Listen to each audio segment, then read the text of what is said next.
talking. I don't have anything better to do today. Yeah. I know, exactly. All right. I think we are live.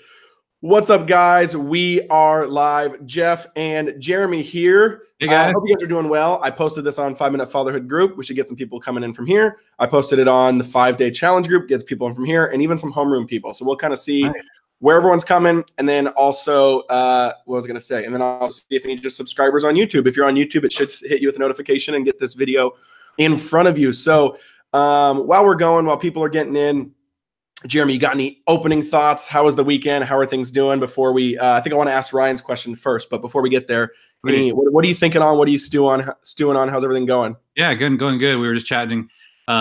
Big weekend for our family. So April owns a quilt shop, and she had a big event this weekend. Kelsey and April, their first kind of big event where they set up kind of a remote store. They had a really killer time. And then while they were doing that, me and all the other kids were at a speech and debate tournament. And the main event of the tournament is team policy debate. And this was Sydney's second tournament, and she won first place, her and her partner, which was just shocking to all of us. We couldn't believe it. But she just crushed it. There was about 4 or 5 out rounds after you have to qualify to get into the out rounds. Once you break into those, you go through the bracket tournament. And so we got to watch each of those rounds and then win one after another, which was super fun. And yeah, they ended up in the last round where they were being judged by elected officials, the university president, all these people, and then they won that round. And so they got first place. So we're all exhausted because this is usually our Shabbat, and we're usually completely chill at home. And so we just called Sunday as Shabbat. It was yesterday during Shabbat, and was it Friday too? Yeah, it was Thursday through Saturday. Woo. So yeah, we're kind of trying to chill out today. This is my one. That's a great. We're gonna go there for the first question actually, and this can be a small version of that, but that's we get asked that all the time of like, what do you do? So me and you guys both really honor a pretty hard Friday night, Saturday night, Shabbat, Sabbath, day of rest, family day, family meal, etc. What do you do on those flex days when you got something for your kids, you got a tournament, you got like that? How do you guys walk through that? How do you judge it? How do you filter it? And then what do you do after, like on a Sunday or something like that? Do you try to pick a different day that week? Yeah, we do that. And I think this looks very different depending on how consistent you are. So I would say we're like 90, maybe 95%. Yes. Where Friday night to Saturday night, I can just rely on the fact that we are not going to have anything. And so my body, my rhythm, my weeks are completely calibrated to a, really consistent 24-hour Shabbat. It also took years to get to the point where I even knew what to do during that 24 hours to get to a place of real rejuvenation. So at first it was like, just trying to carve out the day. Then it was, once we got consistent with the day, we started to get better at actually resting during the day. And then once that started to really impact our rhythm and create this ripple effect on our week, then I feel like it, actually having some of these exceptions wasn't as big of a deal because we know how to rest. We know what we're missing. And then we can call, hey guys, Sunday is going to be, we usually work on Sunday. It's our kind of our family work day. And I do a lot of business work on Sunday as well. So yeah, we just wanted to have a chill day today because we had one of those strange exceptions in our calendar where we decided to really work hard on a Saturday. And then really rest on Sunday. So that's kind of where we're at. How about you? I love that. And I think that's so true. It's like hard to explain, but it's like once you get there, you totally understand it and it feels right. And it's like, if you're just rigid enough, then that is kind of like, I kind of liken it to like working out. Like if you're working out 80 or 90% of the week, then like 5 years from now, you're going to be very like healthy and strong. Right. And so, because that's, you're consistent in it pretty significantly, but of course, maybe you don't do Monday or you don't do Saturday. And so I think a lot of us, we shoot for like rigid perfection when it's more about like formation, and formation is more of a percentage game of like rhythm. And so, but about like 50%, well, you're like, oh, that's probably not that much. And it's not kind of setting that tone. So it's like, yeah, I would say upwards of 90% is what we are as well. And then there's tiny exceptions with the filter of, is it life-giving or do we feel called to it to kind of buck or change this? And I think that's the freedom of the spirit that's really magical, because once you get into so rigid about it, then you start getting into what obviously we know, those historical stories and even some more, ultra orthodox, et cetera, where it's like, then it starts becoming more about the game of how you're holding to it than actually the life of the day. Yeah. And another one I liken it to is like, it's just funny how that rigidity is that a word? Plus the like flexibility kind of complement each other and actually let you be more, being rigid lets you be more flexible. I know it sounds weird, but so like, for example, for us, I liken that to kids' bedtimes. Like our kids are super 6:30 p.m. every single night. Like if it's 6:32 and we're not upstairs, like I'm frustrated. I'm like we're rigid. Yeah. But there's those nights where it's like, oh, we're going, like the other night, we went over to our neighbors, invited us over for dinner. So to me, right when that happens, I go, okay, boom, 6:30 is off tonight, and we're just going to be here all night so we can talk and hang out, have drinks. And of course, if it starts going haywire, then we'll go home. And to me, it's like our kids actually do really, really good with that. And I feel like it's because they have that boundary and anchor of the normal bedtime. But if you didn't have any set bedtime, then I bet your kids would be crazy every night. You know what I mean? Like I think there's kind of that weird back and forth. And at least I feel like that. Like I feel like we can actually let our kids stay up till 9 p.m. random nights because we're so rigid here. And so it kind of sets them up to do that. I don't know. It's a random theory, but I think it ties to it, you know? Who else has their kids going down at 6:30 p.m. every night? That's incredible. Hey, it's the Bethkeys have weird sleep stuff. We get up weird times. We go to bed weird times. We all, even the adults nap. That's part of our family team culture. I love it. I almost should have put that as one of our pillars. Yes, that's. I mean, I love that, and I think that sleep in that little kid stage is absolutely a life changing kind of thing for young families, and is the difference between having a really thriving season in that, and oftentimes not. One other thing that, as you were talking about life giving on Shabbat, probably I decided to do Shabbat. There was one verse in the Bible that really pushed me over the edge, and it was in Mark 2. Is that story, where the disciples are picking the heads of grain and started reaping on the Sabbath, which the Pharisees thought was appalling. And so they confronted Jesus, and then Jesus says that that Sabbath was created for man, not man for the Sabbath. That line gave me that freedom that you were describing, the perfect spot. I was like, oh, it's a gift. Yes. Like God made it for me. I don't have to receive it. I don't feel like there's any religious compulsion. Yeah. But it was because he's really saying, hey, this was woven into the design of the universe at the dawn of creation. And maybe this is a gift that could be a root reason why we're struggling often with thriving.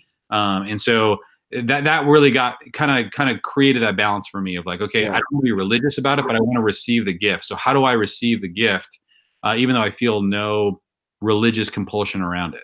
Exactly. And I feel like what's funny about that too is that verse, there's a handful of verses about Sabbath, Old Testament, New Testament, Paul addresses it. But to me, that's like, that one's the bullseye, meaning I don't like ranking scripture, but I do feel like there's parts where you do get to the heart of matters more than life verse for the Sabbath. Yeah, exactly.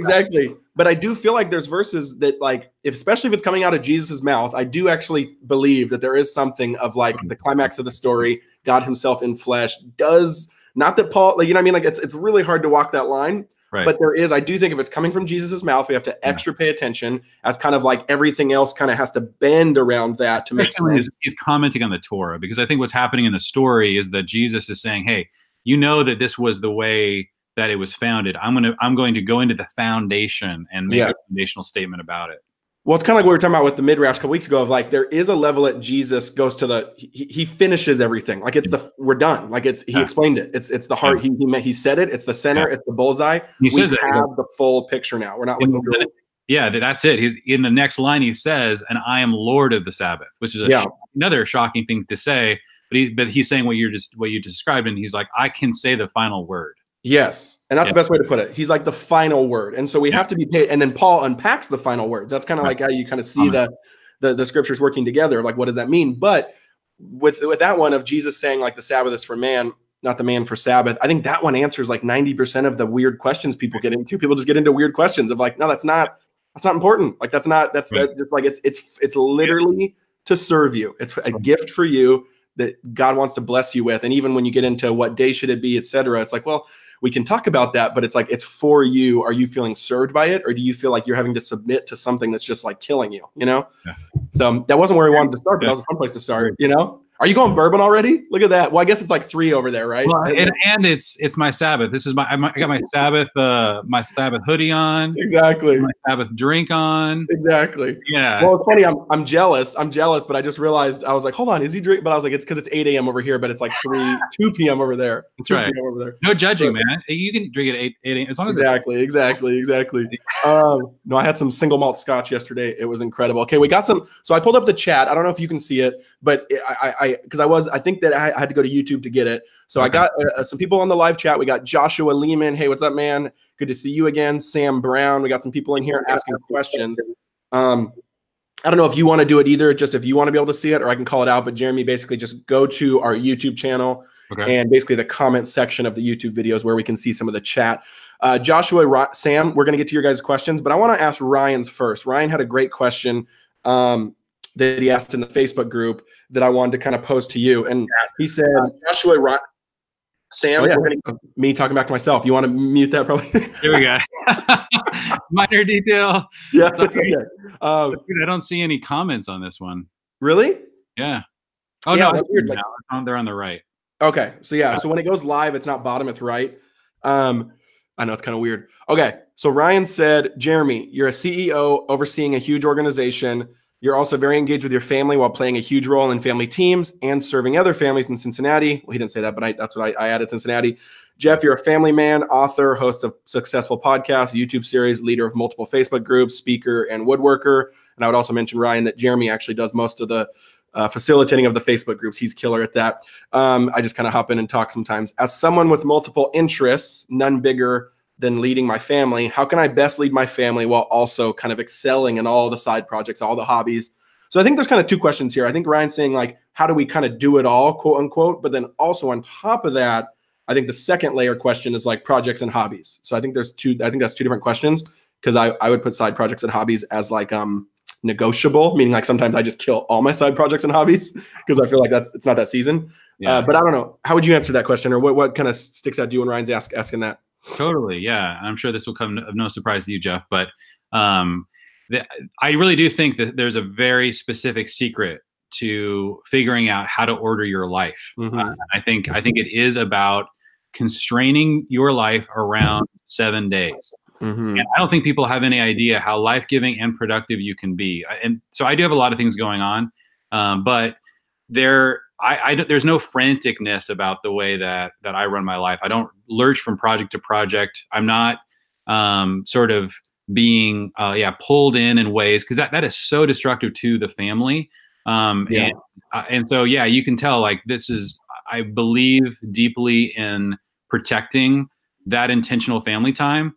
I also believe that I want to build a business or build multiple businesses. I also believe that I have a lot of very important callings in the kingdom that I want to steward well and expand to whatever degree the Lord wants to bless those things.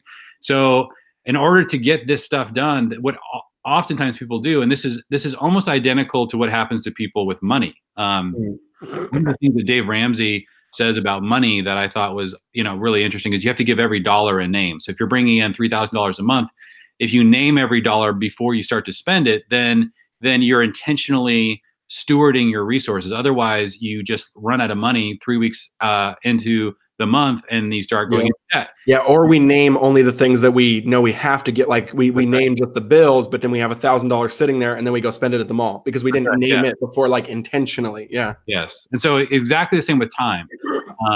Time needs to be named. And if you look at my calendar, there's no, like, you could do an audit right now and see how many hours I spend doing each of these things, and what I'm doing. And I'm constantly looking at that, optimizing it, tweaking it, dialing it up or down, depending on what's going on. And I only add things if I really think that I can do them well, and if I think that they fit in a really great place in my schedule. But what I'm shocked about, actually, like, I never realized you could do this many things and have and both be like efficient and productive and make it life-giving, and that your family doesn't have to take a hit. But that's how powerful living a 7-day rhythm is. I am such a believer in this. It has absolutely, completely transformed my life. So, I mean, Jeff and I did a whole course with our wives called the 7 Day Family, where we walk through all the principles of what it means to live. Because there's a lot to this topic. But let me just say, overarching, you have to decide what is the framework through which you are stewarding your time. And it's like, if you look at your calendar, how is it? Is it like basically urgency? Is that your Yeah. framework? Is it a to-do list? Is that your framework? Is it goals that you're trying to achieve, long-term, short-term goals? These are all powerful frameworks that will determine how much you can get done. And I just want to like throw in the ring a framework which I think is actually in Scripture, which is the 7 day week. Mm. And I think the vast majority of people actually have not learned how to master that framework. And if you do, that's when you start to be able to figure out how all these things get balanced out. And so anyway, I'm a huge believer in, I think it takes a lot of investment, but you do have to decide what to double down and which one of these frameworks you want to adopt. Yeah, I think that's huge. And then Ryan, I would just add I think that's so true. Optimization, 7 day rhythm, 7 day week, getting in that. And then I think it feels then time starts to become magical and kind of like, oh, I have more than I actually think, Yeah. because I'm in charge of it. Meaning like I can name, there's so many more, there's so much more, like, what's that term in politics? The like, when it's like extra excess, just waste, there's so much time we don't use. It's like pork or something like that. Yeah, they do call that. Yeah, if What is it? you throw that into a bill, it's called pork. Yeah. Yeah, exactly. Yeah, I don't know why I was blanking on that. I was a political science major, man. It's been a long time since college. Okay, but yeah, I think that one, a lot of us have that in our day. Like you actually have a lot more of those spaces than you think, and optimizing them. But one thing I would say too, Ryan, is at least for me in the toddler stage, is focus. I think there's a lot of people. To me, it's focus and then like vision of what the life is. And so I'm in my 20s still, turning 30 in a couple months. And I kind of see this later part of the 20s as really like a building stage and like a foundational stage and a like kind of like a this matters for 50 years from now. And so for me, I'm going to treat it like that, where I'm hyper focused on foundational things right now. And that means a lot of stuff gets said no that's really good. So like even things like we did a podcast on this the other day, me and Alyssa, on like serving in church. I think serving in church is great, and volunteering and helping the institution on the Sunday gathering is helpful. But at least for now, like that's a hard no from us, because we can't do that with our bandwidth right now with the kids. And that's a good thing. So I'm trying to think of other things. There's a lot of things we just say no to because it's pretty much just like building the business towards the mission, and doing things we like there, the marriage, the family, the kids. And then I just feel like kind of that's, the week's done by then. And then of course I add side hobbies and stuff like that for fulfilling for me with reading and woodworking. So I don't know. I know that's not helpful, but I just kind of think that's how I kind of see it. So hyper focus. I feel like hyper focus plus the rhythm plus the 7 day week. So it's a good question. Okay. Sam, real quick, Sam had a bunch of questions. Is the 7 Day Family content complete and available? Close. If you follow us, you'll hear us talk about it and see when that is. Should be soon. I would say probably this month, actually, a couple weeks. And yeah, that'll be on familyteams.com. It's an awesome, awesome course that's just absolutely incredible.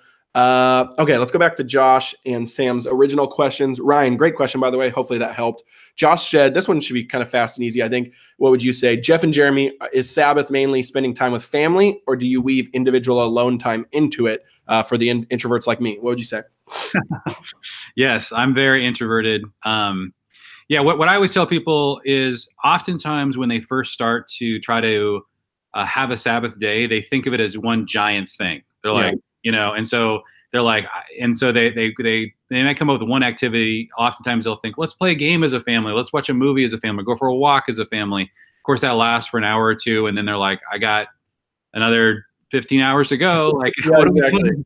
And so what I always tell people is break it into like segments. So for my Sabbath, there's about 6 or 7 like pockets. And so for me, so we have our Friday night pocket. That's where we start. And that's into two buckets. There's sort of prep for the Sabbath and then the Sabbath dinner. And then there's the kind of after the Sabbath dinner, we do like a Bible study as a family, grab dessert, have kind of a hangout time, then we go to bed.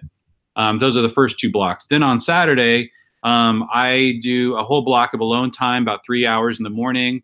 Then I come home and hang out with April. Then I usually take one of my kids out for lunch.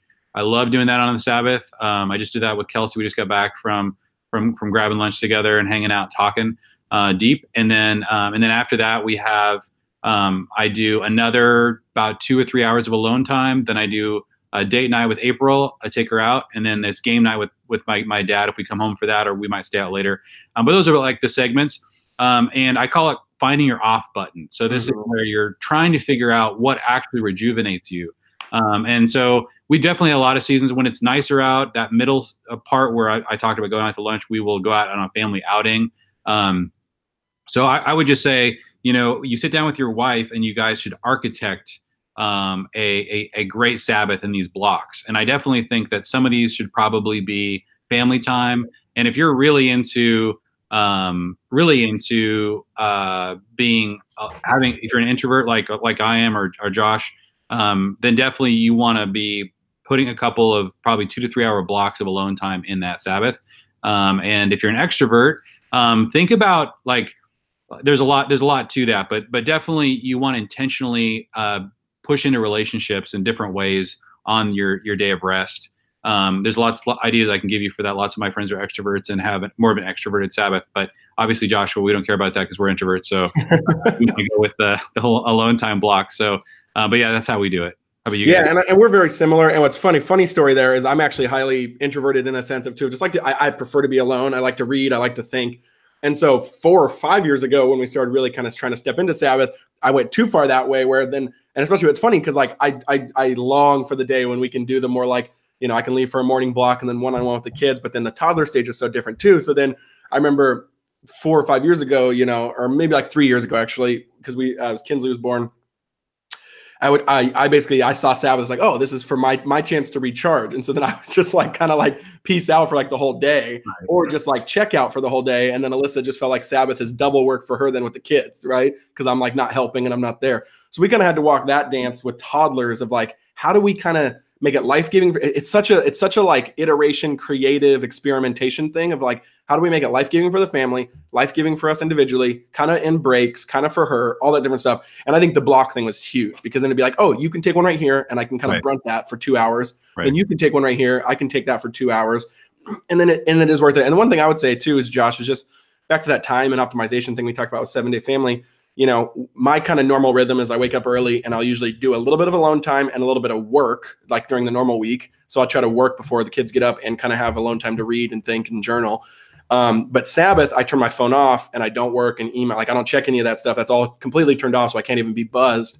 And so then for me, I've realized, okay, then I actually have a way bigger block of alone time in the morning, basically before everyone gets up. And that's kind of solved it for us, is I can have that alone time from the first couple hours of the day when usually that'd be work time. So I kind of just swap that on Sabbath. And that's been really kind of the way I've been able to get into my alone time and feel like I have enough before okay, now it's family time.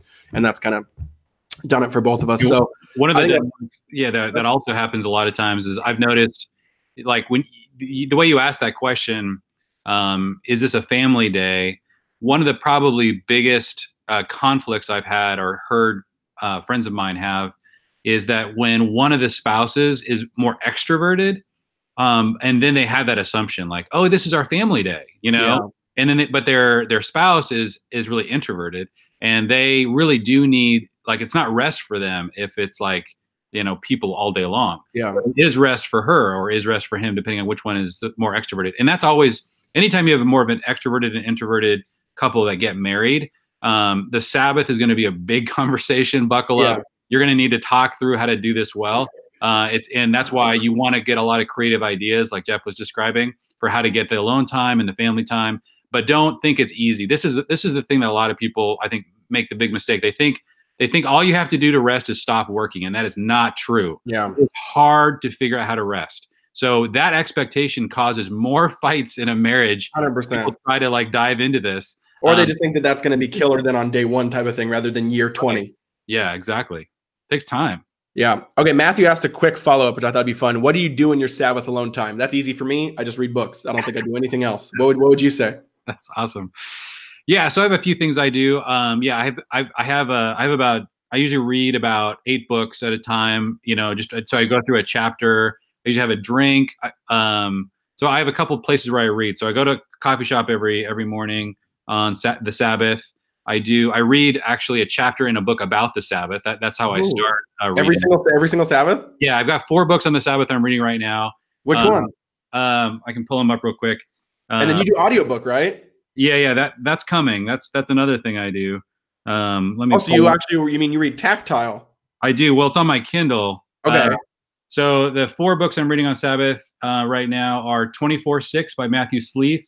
I like that one from the doctor. Yeah, yeah, yeah. He's a really good writer. I was like, Yeah, that was a um, cool one. yeah. Then Subversive Sabbath by Oh yeah, by Swoboda. Swoboda. Yeah, Swoboda. That's a great one. Yeah, The Rest of God by Mark Buchanan, which I read this morning. Oh, I haven't even heard of that one. Yeah, yeah, he's another great writer. And the last one, um, where is that one? Oh yeah, Keeping the Sabbath Holy by Oh yeah, Mark. with the W. Yeah, Yeah.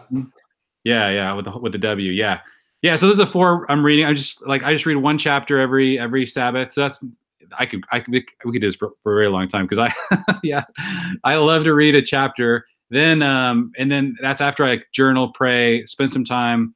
And then in that block of the afternoon after the lunch, that's usually when I grab my bourbon and I start to read through other books again on my Kindle. But That's like cool. but like Jeff's, that took me a while because Jeff knows that I'm an audiobook fanatic, and I've had actually a hard time getting back to reading because Why do you feel like you need to do anything that's not audiobook? Did you just didn't like it? Didn't feel well, tactile enough? yeah, part of it was there's obviously a list of books that aren't audiobooks that I really wanted to read. Like these 4 books, I don't know if any of these are on Audible. Mhm. There, but there are certain books I decided I really want to read that aren't on Audible.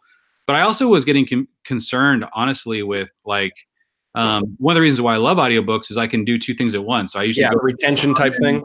yeah, and I'm like, I feel like I'm not really relaxed enough. Yep. And it's weird. On the Sabbath, it's almost the only day I can read a tactile book. By Mm. tactile, I mean in my Kindle, of course. But Yeah, like actually reading words, not listening. yeah, yeah, Because, like, because you have a little more of that space. I rev up Monday, Tuesday, Wednesday, man. I mean, what happens in my rhythm is like I get into, and Yeah. I actually have to be careful. I don't like flame out. Like sometimes I get such in By a productive Thursday. mode. What's that? By Thursday. Yeah, like I have to be careful. Like I don't like, yeah, max. Like it's like an RPM or something is going Yeah. like this throughout the week, and then around Thursday it starts to dial all the way back down, and then by my Sabbath, it's low enough that I can just relax. I can sit and read. I can hang out in a coffee shop for a couple hours. I can come back home, get on a couch, grab a drink, relax, go out with April, have a like a lengthy Oh, you're conversation. saying you don't want to end right before Sabbath being too revved up because then that's harder to then shut off. Yeah, I've been playing around with that. I mean, for Yeah. years, I'm always like trying to I get figure what you're that out saying. because I like to redline it. Like I like Yeah. the experience in my week where I'm Yeah. actually like feeling what it's like for me to be at my max. Yeah. And that's, I think, great for me. It's great for my productivity. It's great for the things I'm working on. It's not great for me to hang out in that space Yeah. But that's such a good point, though, of like you're saying it's almost like you want to do the mountain and have Wednesday be the true hump day in that sense so you can come back down. Because I've noticed that too, and I've had to check myself of like sometimes before Sabbath, I'll try to work crazy hard so that I feel like I can enter more into rest so there's nothing on my mind. But it does that weird thing where the more emails you answer and the more things you do right before Sabbath, and the more it's like still on your mind. You're kind of like pulling that residue into the day. Right. So there's like that tension of actually like kind of pacing yourself into the day. Yeah. That's a super, super good point and question. Yeah, we could talk about just that and how to craft it in books and all that for like years. Yeah. And I love that stuff. Okay. And then Sam asked, this is an interesting question. I don't know if I have anything I would add, but I'd love to hear what you think. He said, any insight into how you marry the difference in perspectives and a super tactile or practice-based wife and a super abstract visionary husband, specifically in crafting like a mission for your family or where you're going or pillars or kind of the stuff we've talked about? That's a good question. I mean, my short answer would be like combine them. That's a superpower, but that'd be hard. So I don't know. What would you say? Well, me and my wife, me and April are like that kind of different pulls on that one. So I agree with what Jeff just said. I think it's great. I think that visionaries need to get their feet like planted on the ground, and people that are on the ground need to get their head up in the clouds. Like we need each other. These are both strengths and weaknesses depending on how they're used. And when you're crafting your mission or your vision, I'm always like when I'm writing these words, and one of the things visionaries have to do is you have to say things in a way. It's really important to say things in a way that very practical, tactile people resonate with them. It's what you can do is you can end up living your entire life in and around visionaries and in and around vision in a way that actually doesn't impact normal people. And Yeah. that's, I actually at one point in my life found myself beginning to float off into that space. Yeah, And we've talked about that, but then it doesn't ever actually bring. doesn't help people. Like Yeah. if you're a visionary to serve normal people, not Yes. not to hang out with other visionaries all the time. I mean, you need to have some of that, but if it doesn't actually impact real life, real days, real weeks, real people, then you're basically, and this is an actual, I think, problem more culturally that we have, because we can go online, we can find Yeah. communities that can talk 24/7 about what maybe various idea driven people, Yeah. guys tend to be a little bit more that way. We can just hang out with each other all the time, and Yeah. that's not a good idea. Like we No. need to be local, we need to be hanging out with real people, we need to be in diverse communities. We need to, because it'll ultimately hurt your family. I mean, your God's not going to bless you with a bunch of kids who are also, hanging out in the clouds all the time. Yeah. This stuff, real life happens, and so this is a great partnership to have. Yeah, I think that's so true. And there's a lot of layers there, even I think, on with social influence, people online, the authors, etc. Our culture naturally pushes you into an echo chamber the minute you start to become a leader, and I think that's really, really difficult. And you have to be really paying attention, or else you will drift there, and the culture will actually push you there. Reward you for it. Without you realizing it. Meaning, like, if you're not actually resisting that, you will end up there completely in an ivory tower, echo chamber, have no actual connection to real life. I think that's what happens with a lot of people and celebrities, even in Hollywood, and the really obvious ones being them. You then, especially in art and all that, it's hard to make things that with vision when you feel like you're actually now not living, because a lot of that stuff comes from real life, because real life is more inspiring and real than anything else. And so, yeah, I think that's so true. Sam, that's a good question, though. I love that one. Sibling asked, I get married in 3 months. My fiance already had a child when we started dating. Do you have any advice for me going into marriage, becoming not only a new husband, but also a father? What would you say to that? Man, he didn't mention what the age was of the child. Okay. No. Yeah, Sibling, if you're still watching, let us know in the comments. Yeah, I'd love to know, like, exactly, because obviously the older, the more I would kind of dial in, the thought about it's a transition. A blended family is always, has a very unique set of challenges. Who is the child going to really identify as their father? How are you guys? Is there a lot of sort of parenting or visitation rights that you guys are needing to honor? And is there a co-parenting situation, or are you adopting? 3 years old. Yeah. So there's a lot of details. Those are, I mean, that's a really exciting thing. I think that the thing that I would speak more directly to him specifically is that because he doesn't have the sort of opportunity to completely transition into fatherhood the way that you would through a pregnancy and dealing with an infant, then I would say that you need to be really careful with what happens in your heart with regards to the child. What is your heart saying? What is the truth? Are you the child's father? Are you going to awaken your identity as a father and give this to this child? Which and I think that's important to do if you're the stepfather, particularly if you adopt them. But I think that's why I want to be a little bit sensitive. If there's another father in the mix that's being honored and is also contributing and co-parenting, then that's going to get more tricky, and the creativity is going to need to be dialed up. But in general, if you're going to be entering into this identity, realize that for you, that child needs to root in your identity as a dad. And so you have to begin to let them crawl into that space in your heart. So I'd spend a lot of time with them, one-on-one time with them, getting to know them, really winning their trust, helping them understand who you are, giving them a sense of belonging in the family. And so that I would start there. And a lot of what you're doing there is not necessarily just for them. That's probably one of the mistakes I think a lot of people don't tend to understand. What you're doing during all that bonding is really just as much for you and your heart, opening your heart. And that's what they actually need, is for you to open your heart. And that can be tough. I don't know how, we've all had tough experiences with parents or maybe dads. And so that can be a hard place to go for a lot of guys. And so that's going to take time, and that's going to take, that level of openness and intimacy and vulnerability to start to let them come in. And if there's another father in the mix, obviously there's a bit of a a tension or potential sense of risk there that you're going to have to manage.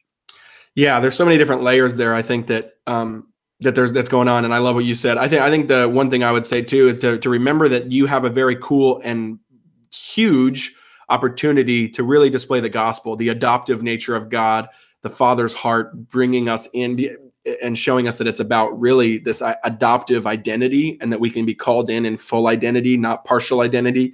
And that you have that opportunity to really show that gospel nature of how Christ, how God the Father in Jesus has treated us. And so that's what I would say. But then, yeah, there's a lot of layers there with honoring systems before the family's differences, et cetera. And so I think I love what Jeremy said. I'd be obviously super sensitive too to your fiance, your future wife's vision with regards to this kind of thing, and that you guys work that out before the marriage. Like, Yeah.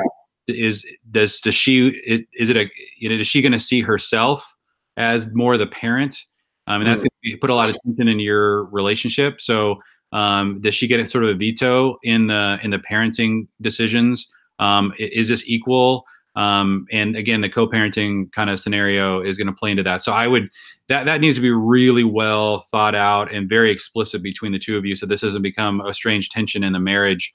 And also understand that even if you want to go all the way and she wants to go all the way, where you're hoping that your child will call you dad, and that this is like going to be, you're hoping for this in the future. Even if you're going to do that, there's a transition period that needs to be honored, especially for the child, but and for you, all of you, like where their identity is getting really impacted greatly by this transition. And so obviously this is going to be very difficult for them to just at a heart level figure out what's happening. So be incredibly patient with that. If there's a rejection of you, particularly early on, man, do not take that too personally. This child's been through a lot, and introducing you into the equation, that their heart doesn't know what to do. Are you a friend? Are you, are you my mom's friend? Are you my dad? Are you like a cool uncle? Or, Yeah. again, at a heart level, children have a very difficult time figuring out how to think about this. And so we'd have to be incredibly careful and patient with that process. Totally. That's super good. And so, yeah, it's the long game. Great question. And I love you asking that and leaning into that. Okay, let's do one or two more. We from the Facebook group, we got Stefan, Steven, Stefan, depending on where you live. I don't know how you pronounce that. It is with an F, so I feel like that's got to be kind of Stefan, maybe. I don't know. You let us know. But good to see you. Recognize you from the group. Hope you're doing well. You said, I thought you asked a great question. He said, how do you each individually dig deep into your own personal calling? Did you ever have a job that just paid the bills? And then I'm guessing he didn't say this, but then that wasn't life-giving or something, but just paid the bills. Was it a trial and error process to find your calling, or did you always just know? Lastly, how did you guys link up to tackle the fatherhood issue together? So there's a couple different questions there, but the first one I think is a good one. Calling, passion, main job, trial and error. How do you find it? Do you, wait to say yes to something until you find it? All that. What would you say to all that? Yeah, there's a sort of a collision oftentimes between a sense of calling and also kind of what happens in the parable of the talents, which, sometimes we want to go straight from, hey, I have a calling and I need to maximize it. And to your question about like, do you just take jobs to pay the bills?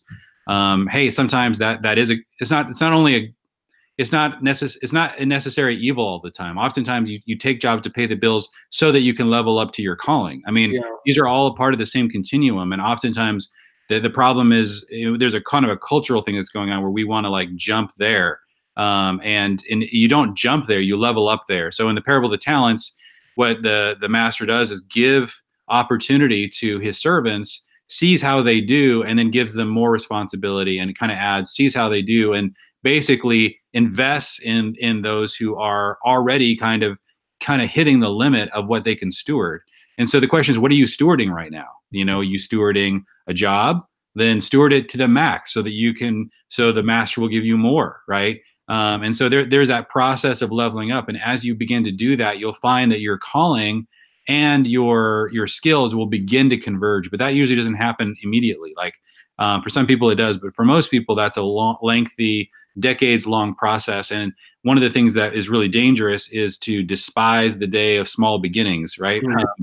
Is to take a look at those things and say, oh, this is not worthy of my calling, or, and hey, probably if that's what God's placed in your hands, do an awesome job stewarding that, and then slowly begin that process of getting to the place where calling and work converge. And when that happens, if it happens early, if it happens, late, that's a beautiful thing. And that's really what you want to move towards. But that's kind of how I see that.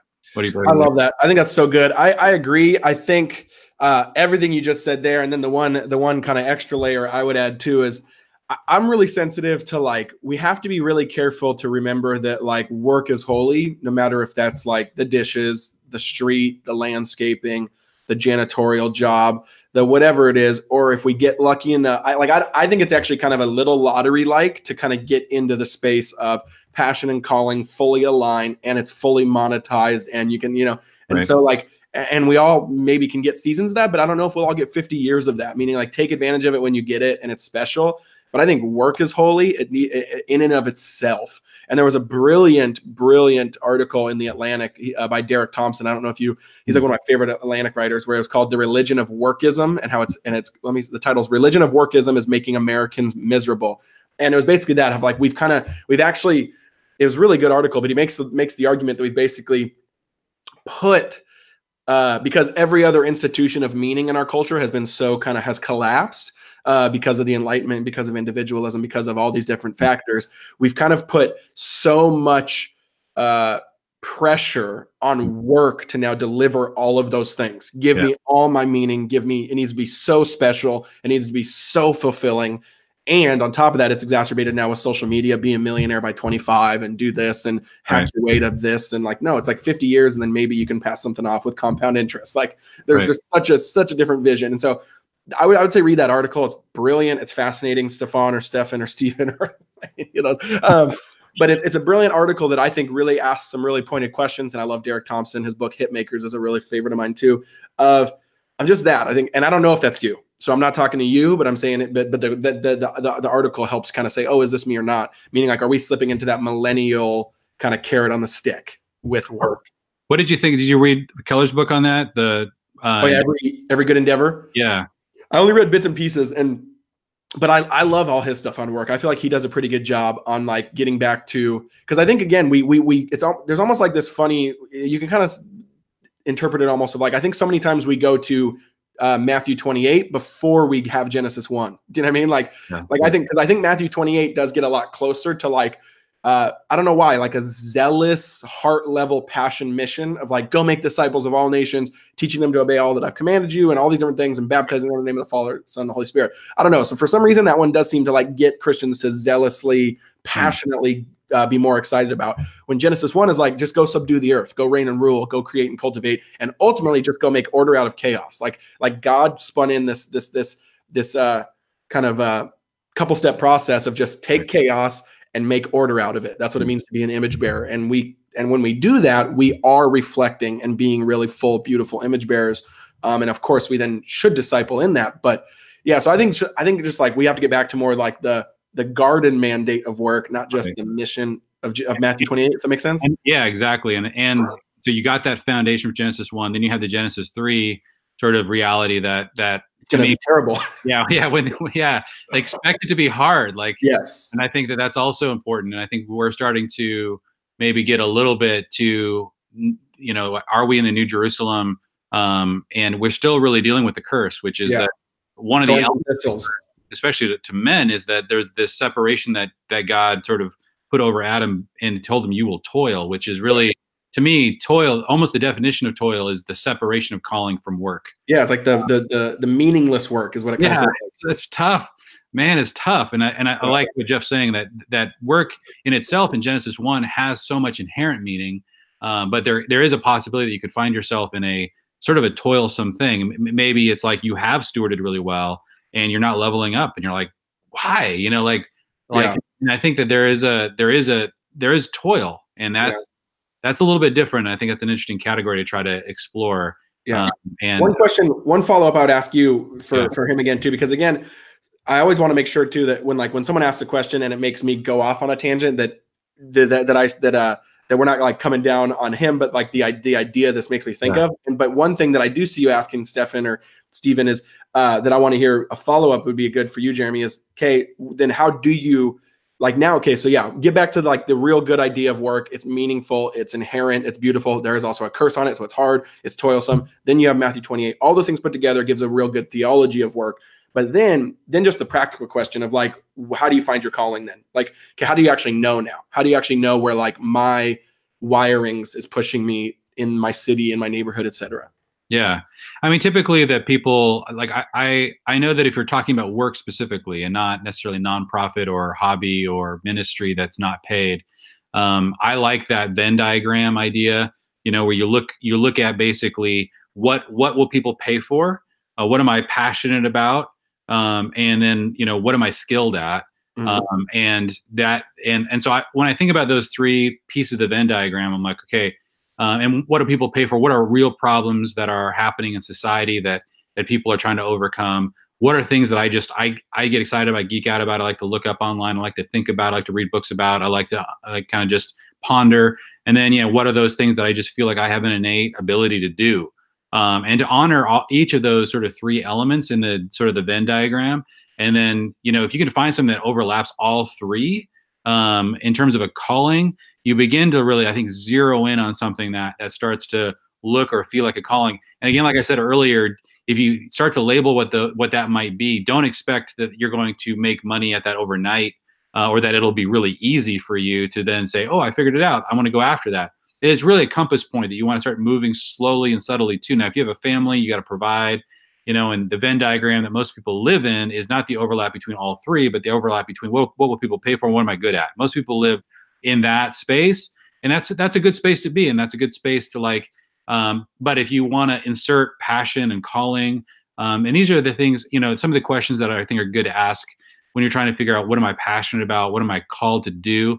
I love that there's a bunch of questions. One of my favorites is what is something wrong with the world that bugs you uniquely? Like, is Yeah. there anything that you find that you're like, like that? Like for me, the reason why I do this, you guys, is that I am uniquely, compared to all my friends, I'm uniquely obsessed or bothered by the lack of good fathering. Yeah. It just it drives me crazy. Like, Yeah. because I see the suffering it creates. Now, there's so many other things out there that I know cause problems that need to be solved, but that one sticks with me. And when I see it, when I see an article about it, when I'm like flipping through the news, I go, what's going on there? Like I just found myself and have for years dialing down into that problem. And so there's many other questions that you can ask. I'd love, Jeff, if you have other ideas, but that's one that I know that I find really uniquely interesting and helpful. Yeah, no, that's perfect. And I think actually we'll end on that because I feel like it's so inspiring. And another way I've heard it, which is almost identical, actually, it's the same thing, is kind of like the place where the world's need and your passion collide. And if you can get there, meaning like there's a need that you can serve in the world, but that you also care about, that tends to be a really, not perfect, but really good trajectory that will set you on. And then I think like, make sure you hear what Jeremy said too, like the good, like there's good and faithful work no matter what. But if you are doing a job that you don't feel like is your calling, then actually see that as actually a part of getting you there, not something that's competing against it. Right. Not like, oh, this is holding me back, but no, this is taking me there. So this is either going to bankroll me there, this is going to teach me the life skills I need to get there, or whatever it is. But like all those steps are like, I even know for me completely, like I was on track my whole life to be, or I mean, through college to be like a teacher. I wanted to teach government, social studies, and history and all these different things, and then go get my master's in teaching and education. And so to me, it's not a coincidence that like, oh man, how the Lord used kind of more the teaching type trajectory. That's exactly what I'm doing, but obviously never would have guessed YouTube, Google Hangout, 5-minute fatherhood, family teams, like I didn't major in that, but it's like, there is these weird, you kind of can't plan your life as detailed and as good as you want. It's just faithfulness in the now with obviously vision and trajectory and focus. But the Lord always uses that, always compounds everything. And I'm blanking right now, but there's a ton of really cool, inspiring stories of like this thing prepared this person for this that they never would have known about, or that like they got the idea from, or whatever. And so just kind of like one foot in front of the other. And that's what I think we should end on, guys. I know we have some wives listening, some women listening, but mostly to the guys out there. I guess this is pertinent to women too. Anyone who cares about work, anyone who has a passion and a calling, to really lean into that, lean into the Lord, lean into that Venn diagram, lean into faithfulness, get back to the whole scriptural narrative of work so that it's more robust, more full, and more beautiful. But yeah, Jeremy, I don't know if you got any final thoughts, but thanks for watching, you guys. Make sure to subscribe. Make sure to come if you're watching this on YouTube and you're not part of our Facebook group, I don't think it's in the description of this video, but go to any other video on 5 Minute Fatherhood channel, and the link is in the description. And you can, I should have done that, but I forgot. And you can click on it and get in the group. And we have fun discussions like this every day. But yeah, any final thoughts from you? That's it. Yeah, let us know how this went, and this kind of experiment. Jeff and I keep trying to figure out what helps you guys the most, and so we'd love to know if this is particularly helpful. And yeah, check us out on that Facebook group. Let's keep interacting and figuring out how to help each other. Totally. All right, we'll see you guys there. Awesome. See you.